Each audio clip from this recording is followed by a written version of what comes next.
ॐ भूर्भुवः स्वः तत्सवितुर्वरेण्यं भर्गो देवस्य धीमहि धियो यो नः प्रचोदयात्। ॐ शांति शांति शांति। Namaskar my dear friends.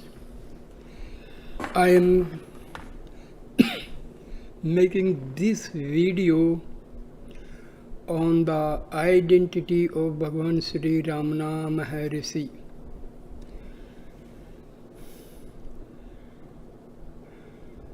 Sri Ji Lakshmi Narsimham has written about Sadguru Bhagwan Sri Ramana Maharshi. He says, Sri Bhagwan has said of Arunachala in his Padikam, My Lord, when anyone asks me of your greatness, you hold me motionless like a statue with bowed head. Similarly, do I find that my mind falls numb when I would write about Bhagwan Sri Ramana. Who is our Arunachala Ramana? He himself gave the answer when he wrote, In the recess of the lotus heart of all, from Vishnu downwards, there shines as pure consciousness the Paramatman, who is the same as Arunachala or Ramana. Sri Bhagwan was gracious enough to refer to this once when I was taking leave of him to return to my native place. He said, Have you seen this morning's mail? Someone has written that Arunachala Ramana is everywhere, so that whenever he has an urge to come here, that feeling makes him postpone his visit. Humbly I replied, expressing my own point of view, which was quite different from that expressed in the letter. Bhagwan, in this body I have realized you in your divine form as my Guru, my Bhagwan. Once having seen you, neither I nor any other can shake off the feeling of love for your divine form. At that time I was attending to the ashram correspondence. I drafted a reply to the letter in question, showed it to Bhagwan for his approval and sent it off. His remark about this letter must have been his parting message to me, as it turned out that this was to be the last time I ever saw him. Sri Bhagwan also affirmed his universal nature in the following manner in his benedictory verse to Atma Sakshatkara, which he translated into Tamil. Atma Sakshatkara, which was taught by Isvara to his son Guha, is now propounded in Tamil by that same Lord, the dweller within me, the ancient, the supreme. The power of Bhagwan is eternal and above all siddhis, supernatural powers. A siddhi is transient, but Bhagwan is a healer whose cure is permanent. He kindles aspiration in the heart of those who come to him, oblivious of their eternal nature, turns their mind inward with the inquiry, Who am I? And helps them to realize the self for whom the word I stands. The main type of Upadesa instruction used by Bhagwan is silence, as it was with Dakshinamurti of old.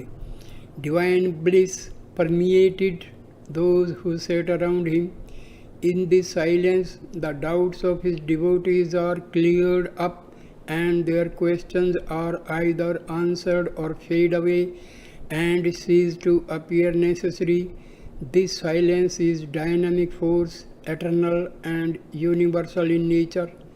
Nevertheless, though universal, it is centered at the ashram where he lived at Tiruvannamalai at Arunachala. the spiritual center of the world. Here again there are the 2 points of view, both true although apparently contradictory. Sri Ramana's grace acts always but inscrutably and in diverse ways. We find his gracious and profound utterances in the small volume of his collected works, in collections of his reported sayings, and in books about him. That is food for the mind, but when the mind is turned inward by the inquiry, who am I? He is there in the heart, ever watchful, ever helpful. He does not. In the martial garland of letter to Sri Arunachala, he wrote, mere thought of thee has drawn me to thee, O Arunachala. Alluding to this once, I said, Bhagwan, the thought of Arunachala drew you here, but is it not still more wonderful that you drew us here who had never heard of you and lopped off our ego? His answer was his usual gracious and benign smile. Sri Ramana is an ocean of nectar teeming with kindliness. He is gracious and forgiving. Were he to dwell on our slips and faults, we would be lost, but ignoring them, he still guides us.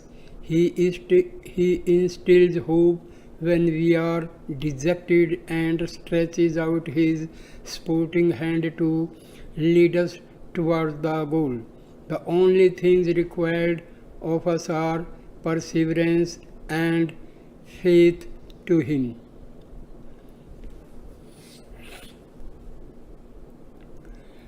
So this is the experience of many old and present devotees, especially when devotees they visit Tiruvannamalai and they wander from ashram to Virupaksa cave or from Virupaksa cave to Skandashram, sit for meditation in Skandashram and Virupaksa cave.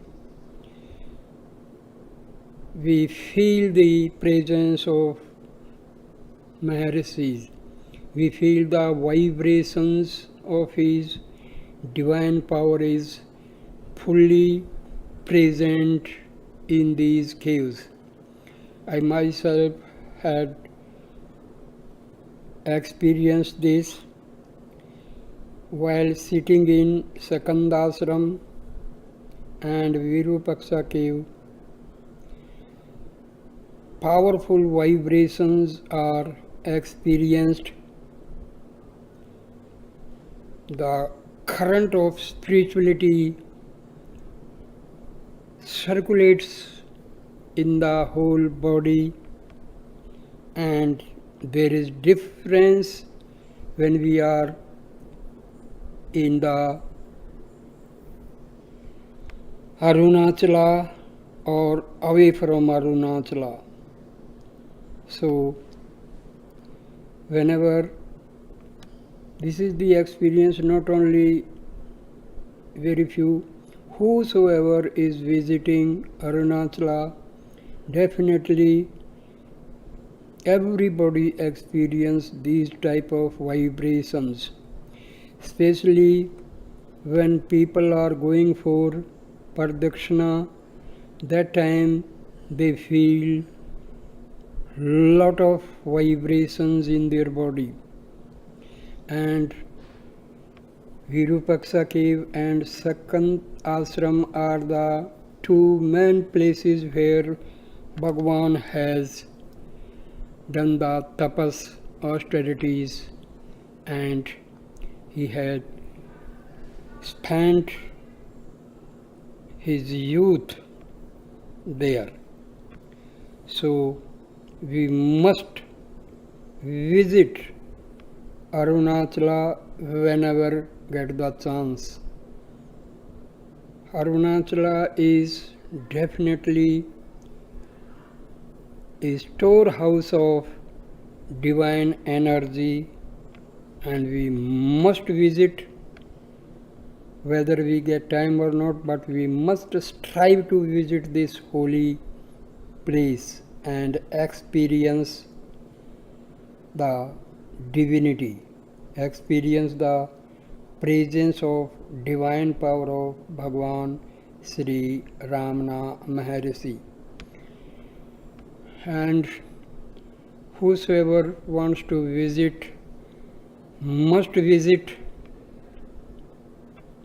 Maharshi's very favorite grandson. One is the head of the Ramana ashram, and other one is he is living just some 1 mile away from the ashram. So I visited him and I experienced the divinity in his vicinity. So thank you, my dear friends, for watching and listening this video. Please like, comment and share the video and subscribe my channel. Thank you. Namaste.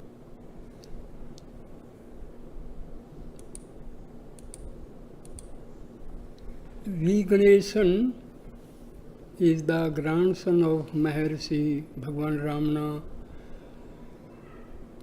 So he was born in 1936, and at the age of 14 years old, Ganeshan grew up in the presence and proximity of Bhagwan Sri Ramana Maharshi. His sacred memory of the great master is rich in its content, and even at that tender age he could see Sri Bhagwan as the greatest compassionate human being. On April 1950, the day the great master chose to leave the body, the adolescent Ganeshan stood near the entrance to the room where Sri Ramana was lying and was fortunate to witness the brilliant flash of light that later moved towards the top of the holy hill Arunachala. Ganeshan obtained a Master of Degree in Philosophy and then came to stay permanently at Sri Ramanashramam, Tiruvannamalai, the sacred abode of Sri Ramana Maharshi, taking care of the old devotees of Sri Ramana. He did it as his sole sadhana, spiritual practice. In that way, he collected the reminiscences of Sri Maharshi from those old devotees, more than 75 of them, which have never before been recorded. His close contacts with sages and saints, including Swami Ramdas, Mother Krishna Bai, J. Krishnamurti, Nasagar Datta Maharaj, and Yogi Ram Sutkumar, he says, have deepened and widened his understanding of the direct teaching of the Maharshi. However, he feels himself to be an insignificant dust at the holy feet of Bhagwan Ramana. He has travelled widely and spread the direct teaching of Sri Ramana Maharshi in its pristine purity.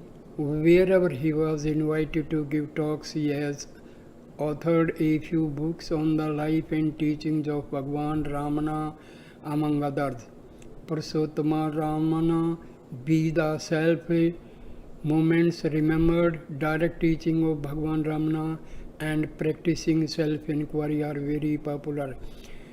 At the veranda of his cottage, Ananda Ramana, he meets earnest seekers every Monday and Thursday between 9:30 and 11 a.m., sharing with them the spiritual treasure entrusted with him by all these holy and sacred souls. I myself and my wife both visited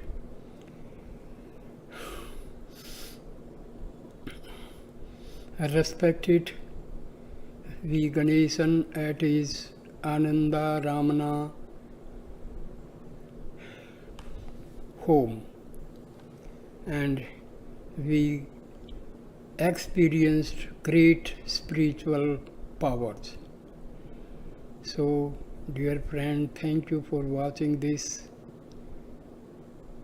video. Please like, comment and share the video and subscribe my channel. Thank you, my dear friend. Namaste. Namaste.